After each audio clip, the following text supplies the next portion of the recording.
What I got, you can't buy. It resides between my eyes. Walked through the fire, came out better on the other side. See, life's like a beach if you find the sand. And right now, I'm feeling like 100 grand. You are listening to Inspired Insider with your host, Dr. Jeremy Wise. Dr. Jeremy Wise here, founder of InspiredInsider.com, where I talk with inspirational entrepreneurs and leaders. Today is no different. I have Justin Cook of ninthco.com. And Justin, before I formally introduce you, I always like to point out other episodes people should check out of the podcast. Another one, since this is part of the Top Agency series, I had Kevin Hergen on of Spinya Tech. He started his agency back in 1995, so it was really interesting to hear about the landscape of business, the internet, agency life, and all the ups, all the downs as well. And he kind of, shared as much as I was vulnerable on a bunch of things as well. So that was a really interesting episode. Another one was Todd Taskey. Todd Taskey also has the Second Bite podcast, but he helps pair private equity with agencies, helps sell agencies. And he finds sometimes they sell more for the second bite than they do on the first because they sell the private equity, and private equity sells their portfolio again, and they have equity stake. So it was really interesting, again, to hear the landscape, the valuation. And he interviews people who, after they've sold, so they're kind of sharing the details there. So that was an interesting episode. That and many more on InspiredInsider.com. This episode is brought to you by Rise 25. At Rise 25, we help businesses give to and connect to their dream relationships and partnerships. And how do we do that? We do that by helping you run your podcast. We're an easy button for a company to launch and run a podcast. We do the accountability, the strategy, and the full execution. So Justin and Clark kind of selves are the magic elves that run in the background and make it look easy for the host so they can create amazing relationships, great content, and most importantly, run their business. For me, the number one thing in my life is relationships. I'm always looking at ways to give to my best relationships. And I found no better way over the past decade to profile the people and companies I most admire and share with the world what they're working on. So if you thought about podcasting, you should. If you have questions, go to rise25.com or email us at support@rise25.com. I am excited to introduce Justin Cook. He's president at ninthco. Ninthco is a Canadian digital agency. They're focused on B2B and e-commerce development and marketing. I guess, Justin, you call yourself a former web developer turned SEO and PPC specialist. Currently, they're focused on really massive migration from legacy website technology as what I know you term, and you'll explain more, headless, composable architecture. But Justin, thanks for joining me. Thank you for having me. Happy to be here. Start off a little bit, and for those of you listening to the audio, there will be a video version of this, and just talk about Ninthco and what you do. Yeah, so we've been around as Ninthco since 2013. Prior to we were a result of a merger of two firms. Since 2013, we've predominantly focused on SEO, PPC, that's paid media analytics, with maybe a little bit of custom web development. That really, we went through an intense metamorphosis through the pandemic. Our development team was working on some experimental new technologies. Launched a couple of platforms and API integrations for some clients, and we kind of had this eureka moment of this stuff's incredible. So while the world was waking up to digital, and a lot of our clients were hiring in-house SEO specialists and PPC specialists because it was becoming so important, we were stumbling onto this new world of headless or composable architecture. And in a nutshell, I can explain what that means non-technically. It's pretty simple. Years ago, if we were to build a website or an e-commerce store for a client, you're going to use a pretty standard content management system. You use WordPress or Drupal, or if you're an e-commerce, you fire up a Shopify store or WooCommerce, and it worked. It worked well. It was a good framework, good platforms. I should say it worked well enough, but there's problems, right? So number one, they're based on a single server. You got your database, you got your functional layer, your content layer, your visual layer, all in one single sort of stack. So if there's a huge strain on the server, let's say it's e-commerce and Black Say Friday someone's comes on along. Shark Tank, right? There you go. All of a sudden, and now the server's just going to like grind to a halt, and that's obviously bad for usability. Or if someone say leaves their password on a sticky note on a monitor, or even worse, it comes to a phishing email, now all of a sudden your site can be taken down and held for ransomware because it's all on one server. So the concept of composable or headless is instead break everything into their pieces, sitting in the cloud. So you want content management? No problem. We'll use this system over here for content management. You need e-commerce or transaction processing? No problem. We'll have Shopify here. We'll have Stripe here. They are, call it components in this composable array. And what we'll do is instead of having them all connected and or on a single server, we're going to hook up to them through secured APIs. So now your website is decoupled. It's cut off. It's headless so it's not attached to the database anymore. Instead, what it's doing is it's pulling the content, or if it's e-commerce, pulling the products out of the cloud-based infrastructure through the APIs. If you got, say, a transaction, it's pushing that transaction through the API, right? And then what it's doing is it's pre-rendering and publishing the entire website on a cloud-based global CDN or content delivery network, which means you don't have a website. You have literally hundreds of copies of your website statically around the planet. So if you're a multinational retailer, and someone's buying your products in Texas, someone's buying your products in Quebec, and someone's buying your products in Brisbane, Australia, they're getting a local hashed, blazingly fast version of your website, and they're not waiting for that data to transmit. So usability is great. SEO is amazing because you get perfect scores, and cybersecurity is albeit a thing of the past because there's nothing to hack anymore. There's no access to the database. There's no access to a server. It's just all through secured APIs. So it's really incredible. It's as soon as we started working with it, we're like, oh man, let's completely stop working with all the technologies we used to use and let's move fully into headless because it's perfect for SEO and it's perfect for cybersecurity. How did you end up stumbling across this, right? Because this is not your typical way of thinking. Yeah, it's funny. It was very serendipitous. We had a large manufacturing client ask us to do a custom API integration for this like 3D rendering system, and it was built kind of in this technology, and our dev team could do it.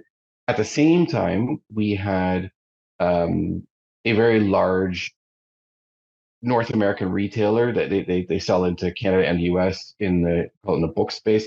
They were considering replatforming, but they couldn't afford to lose their SEO, which is very common when you move platforms. So we consulted on it and ended up using this technology. And then this was kind of the linchpin. We had, for the sake of confidentiality, I'll say we had one of the largest stock exchanges in the world, by market cap, came to us. They had attempted to replatform their site to one of these technologies, and their SEO fell off a cliff. And so we kind of rolled up our sleeves, dug in and said, okay, here's what you need to do based on our experience with these technologies. Here's the appropriate way to do it. And after those sort of three things, we kind of stepped back and went, wait a second, we're kind of specialized in this. Like, yeah, we do amazing technical SEO. We've always built websites and e-commerce platforms, but now we have this very unique layer of ability to execute and build really good headless solutions in a way that is perfect for SEO. So right now, it's funny. Right now, our largest source of new prospects and revenue is mid-sized to enterprise companies that have attempted to replatform or migrate to headless. Their agency is just trying to like figure it out and kind of messed it up. And they're like, okay, you guys clearly have a portfolio, you know how to do it. Can you please just do it correctly? And so it's an enviable spot to be in right now. We're quite happy with it. How does, because how do you how did you create a different go-to-market strategy now that you've kind of repositioned the company?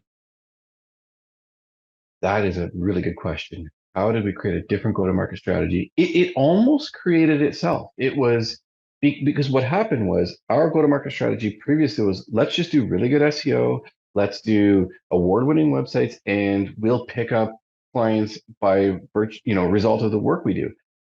But those all became table stakes. Like now every company has an internal SEO department. Every company has a beautiful website. So if what you're doing is what everyone already has, the market's not asking for it. What happened was as we started to specialize in this tech, um, the CMOs and CFOs of the world are waking up to, they're hearing of headless. Like we're having meetings with C-level marketing folks and like, oh, we've heard of this headless thing and it's much better for security, but can you tell us about that? So we got there ahead of the curve, and our go-to-market strategy was like, well, let's just position ourselves as what we are, which is experts in this technology, and the market will come to us. It's the perfect product market fit at the right time. Myself had never really heard of that. Is that something that you came up with, or is that just there's just like whispers of this in certain industries? No, I mean it's been getting off the ground since call it 2017, 2018-ish. There were different terminologies. It was called the MERN stack and the jam stack. Like all these techie terms that never went anywhere. Even composable itself is still a bit like technical. The one that seems to be sticking is headless because people get it. They're like, okay, so it's not just one system. Like, okay, my CMS is over here, my website's just connecting to it. So it's a little easier to grasp from an abstract perspective. Um, and it's also a good sticking, like yes, we want a headless CMS and we want a specialized headless CMS agency to do the implementation. I feel like we need to come up with a different term that's like coined only for Ninth Co.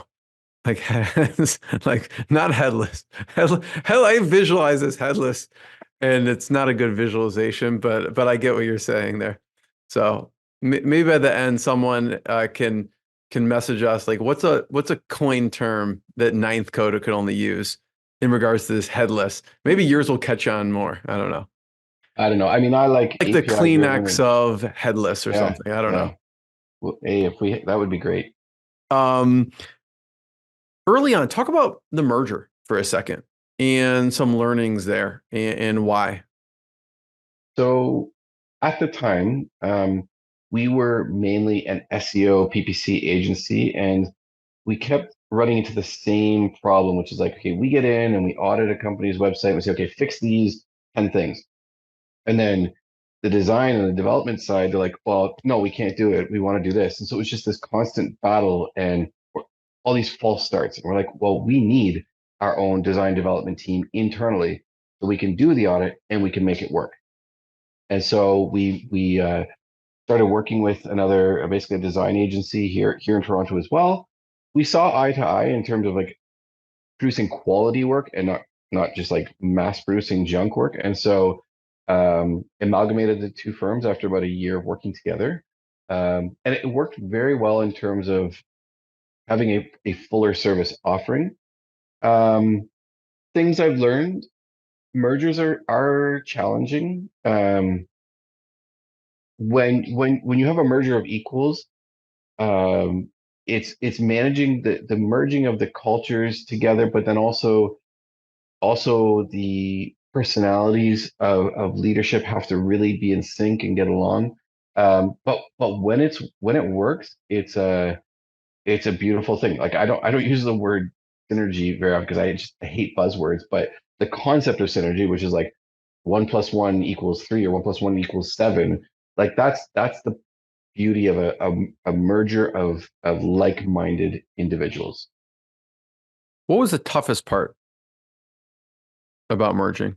I imagine because it's like you said, I see so many moving pieces, like from a culture perspective, also from a client perspective, from a systems perspective, from a financial perspective. What stuck out like you wish you would have known before that would have made it smoother?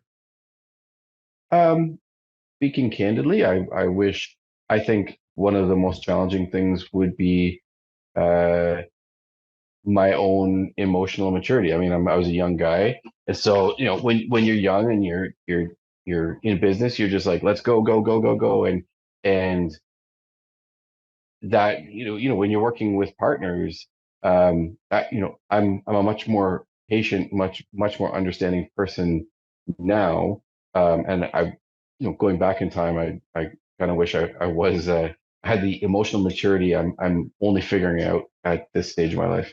So you may have, not saying you rushed things, but like maybe you just would have been more patient and let things kind of unfold as it came instead of pushing it to unfold faster. I'm definitely impetuous by nature, but also, you know, not don't take enough time to understand the areas outside of my own like areas of expertise. Um, I look back and I go, maybe perhaps, the company would have grown even faster had I not even pushed back on some directions. But you only know what you know once you know it. What made you, Justin, first decide to start an agency? I was working for a tech company. I was very frustrated that because I was still very kind of low, junior, and and I was also newly married, and I was very frustrated that I understand the power, the capabilities of the technology and what I can do. I felt very limited in my like salaried role where you have to wait. You have to ask for vacation 3 months in advance, and you get a 3% raise each year, and you can only work on this one project at a time. And at the same time, the company I was working for had hired an agency to do this SEO consultation, and I was aware of how much they spent on the consultation, and I was sitting in the boardroom going, "This is like this is like rudimentary. I've been doing this stuff for years. I didn't consider like selling it as SEO. So I excitedly ran home to my wife and was like, I think I can start a business, and put together some basic sort of 2-year projections and started trying to get some clients on the side and ended up actually getting a full page article in Canada's National Post about this whole battle to be on Google's first page. And then that just like I always just thought I'm going to start a consultant. I'm going to be a consultant, but then it just ballooned too quickly and became an agency. And so you started off doing consulting, but then people wanted you to do the work too. Exactly, but I was always constrained. But like I can only take on as many clients as the hours of the day that I have, right? And so then it's like, okay, if we're going to bring this on and we're going to design a campaign, now I got to figure out how I can hire really smart people to do the work, but also how I can create structure and processes and accountability and financial controls. And that's where one of my partners early on really came in and just basically structured an entire company around what we do. Talk about hiring for a second, some of the key positions you put in place from the beginning until now. Um, so key positions unintentionally. So one, I was always looking for that sort of right hand person to basically, when we land a client, land a project, and we create the strategy, and client signs the contract, we could say go, and I can have the confidence that like my shoulders can go down that this person is now going to completely oversee end-to-end execution. And so we hired a junior project manager. It was actually he was actually a new immigrant to Canada, and within a couple of months, I was like, no, there's some serious talent here. Like this person can get it. He learns quickly, very good communicator, very emotionally intelligent. I think there's more here. And so uh, groomed while we were grooming the role, he was also on his own accord slowly taking over more and more work. Like I'd like to do this. I'd like to make this process better, and eventually grew his role to where he's basically second. I don't want to say second in command. That sounds awful, but basically he's like No, people use like a COO type of role. I mean, I've had Cameron Harold on the podcast several times, and that's what he called. I think this his book is called actually Second in Command. So Okay. yeah. Yeah, I mean, he basically oversees all of the team and makes sure everything gets done and everyone's happy and people look up to him and also contributes to an enjoyable workplace. Like we believe we've created what's a non-toxic work environment, and he's in no small way key to that. And I'd say my other major, incredibly important hire was our lead developer. Again, hired as sort of just intermediate developer, but very quickly I could see that there was so much more depth than just a producer. And at this point, he's with me is essentially steering the technology that we're adopting within the company. So yes, I'm looking it up, by the way, Justin. It is Cameron Hill. His book is called The Second in Command. Unleash the Power of Your COO is the book. So um, from a culture perspective, what are some things that you can talk about with that has helped maintain culture in the company? Um, so as much as remaining in business, obviously the number one thing is cash and revenue. Clearly, those are the most important. Therefore, you must keep clients happy and you must do great work. Those are not our culture. Our culture is we treat our people like people. We really give, I should say, we treat our people like human beings. We give them a lot of autonomy, um, a lot of credit where credit is due. We never talk down to any, like there is no politics permitted, no, as my one partner calls it, no kingdom building. Um, Everyone has a voice. I mean, on a pretty much on a daily basis, someone within the company is telling me I'm wrong about something, and we encourage it. Like our That's perspective is, if hilarious. you have a better way, tell me, prove it, show me your better way, and show us why we should change, or adopt what you think is better. And then this part I'll say is very tricky. At pre-pandemic, we had a beautiful office, full bar. You know, we could celebrate all the time. In a hybrid environment, that becomes more challenging. A lot of our staff have actually distributed, so we're kind of across Canada now. So we celebrate whenever we can. Quarterly, we'll bring everyone together for sort of team building day. We win a client, we'll take out the key staff that were on the sales pitch. We'll go for a fancy dinner.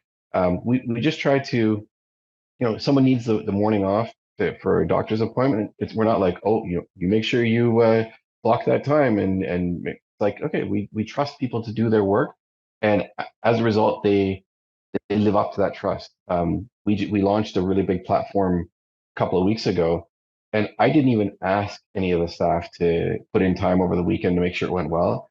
And I'm seeing chats going on at like Friday at 11:30 p.m., Sunday at 7 p.m., and like they took it upon themselves to do that because they had so much ownership of the project.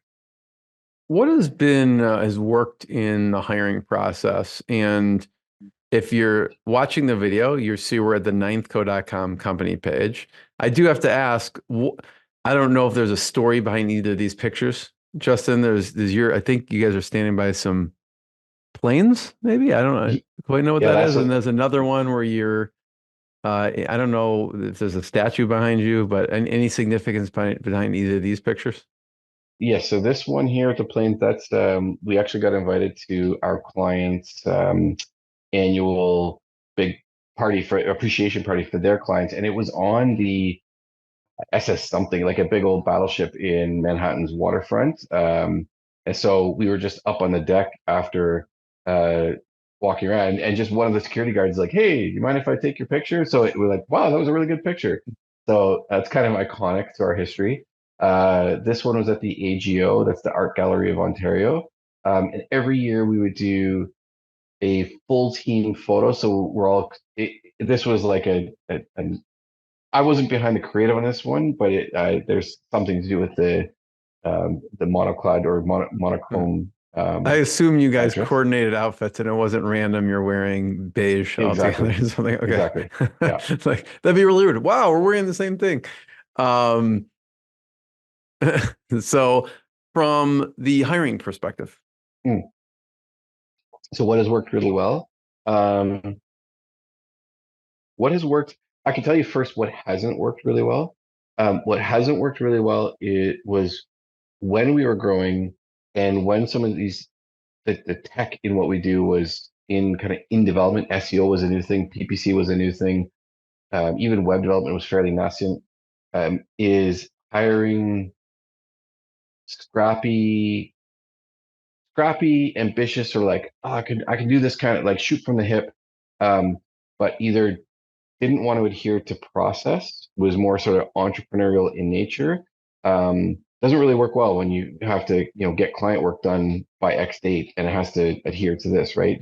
That was one. And also, it's really hard to know if someone is really good at the tech or if they've just watched some YouTube videos and are really good at rhyming off what they saw in the video, right? So, what we've adopted in our interview process is a lot of probing questions. One of my favorite questions is, first of all, tell me what you're most proud of in your last role. And the second, tell me what you're the least proud of. If you could go back and change one thing, what would that be? And the really good hires, they're going to talk about a mistake they made and how they fixed it, or how they navigated to work with a challenging situation. And like, okay, there's a person who owns mistakes, but I find the number one red flag, and I hope no one who's interviewing for Nightco watches this, but basically whenever someone says, "Oh, I had this really great idea and my managers just wouldn't let me do it," whenever the problem is out there, you know that if you put that person with the rest of the team, they're going to cause problems with everyone else. And if they mess up some client work, it was a problem with the client. So I really look for people who are humble, and they accept that they've made mistakes and they look for ways to fix those mistakes. I think, Justin, if a candidate goes to the trouble to do research on you and watch an interview, I bet they're the type of person that would own their mistake. I'm gonna guess That's that, but who knows? So if you're listening now, that's probably you. But you bring up a good point, which is process, right? And it kind of goes into team playing and following.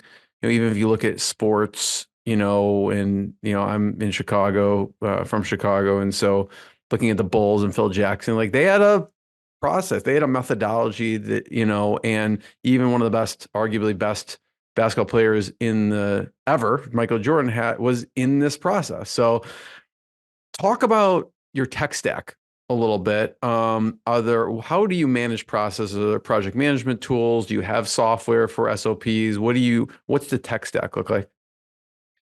So we're very rigid and fluid with our process. We're rigid in that, as it is ironed down, it becomes fully documented, and fully automated. So right now we use the platform called Teamwork, and all of our projects are scaffolded in terms of milestones, tasks, dependent or codependent tasks, timelines, and all that sort of stuff. And so, as soon as the moment client signs, it's like, okay, scaffold the project, boom, boom, boom, boom, boom, and here's all the steps, and we sort of fall within that.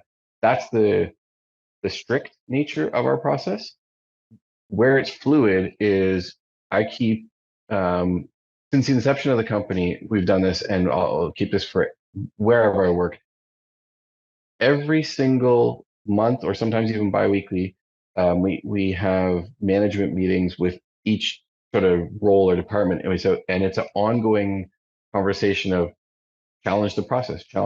What could we be doing better? We use, when we deploy a site, we do these three things. Well, maybe we should be introducing an end-to-end error testing tool in this process and build out our QA phase by 3 weeks. Like, we're always looking for ways to better the process. Here's a very simple one. AI tools. Everyone's talking about AI tools. Great. So where would they fit in the process? Can we use them to speed up front end code development? Can we use them for slicing and dicing visuals into components? We're always looking for stuff like that. Yeah, love it. Justin, I have one last question for you. Before I ask it, I want to point people to check out ninth ninthco.com. That's the number 9thco.com to learn more. They have a really cool website. You could check out the services piece, the work piece. The last question is just more of some of your favorite resources. It could be books, business books, leadership books. It could be mentor that you've learned a lot from. What's some of your favorite resources throughout the years that you've learned from? I mean, definitely mentor my original business partner and sort of co-founder in Nightco, Aaron Mogadam. He's an incredible person and has played no small role in my professional and personal development. Digitally, I subscribe to a number of newsletters within the tech space that produce high quality content. I'll skim them kind of weekly to go, okay, what's new, what's worth digging deeper into that. Okay, maybe we should do some R&D around this new piece of tech and should it, be brought into our stack. Professionally, on the book side, I have a hard time with that. I find there's a lot of gurus, and by the time you finish your book, the whole book, you're like, this could have been like a 5-page article somewhere.